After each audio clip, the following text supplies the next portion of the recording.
Ghost Rider, Yoda, Doctor Strange. U ma dawn uħut mill-karattri li se jkunu esebiti waqt Malta Comic Con li se jerġa' jirritorna wara nuqqas ta' sena. Din id-darba fuq skala ridotta biex ikunu rispettati l-protokolli tal-COVID-19 maħruġa mid-Dipartiment tas-Saħħa. F'din edizzjoni se jkunu qed jipparteċipaw 12 l-artist li mistennija jippreżentaw ix-xogħlijiet artistiċi tagħhom f'forma ta' esibizzjoni ta' ritratti li se tkun qed tinkludi madwar 30 biċċa xogħol. Fost ix-xogħlijiet li se jkunu esebiti jispikka wieħed partikolari, dak tal-karattru Tintin li tpoġġa fuq luzzu tradizzjonali Malti bix-xena tal-Bed Valletta fuq wara.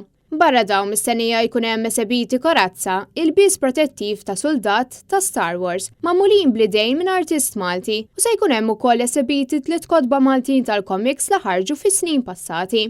Net News kellem ma' Mark Ellul, membru ta' Wicked Comics, fejn spjegalna iktar dwar dak li wieħed jistenna mill-Malta Comic Con ta' din is-sena. Ħanamlu xi ħaġa daqsxejn iktar fiċ-ċokon biex inżommu kif taqbad tgħid ir-rota dduru x-xena għadha għaddejja.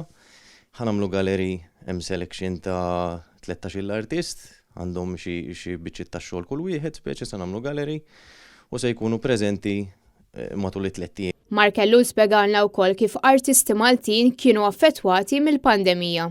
Inqas platforms fej jesponu ruhom speċi u kif qed ngħidu l-events ma jistgħux isiru, jridu jsiru fiċ-ċokon, ma jistgħux jintaqgħu man-nies.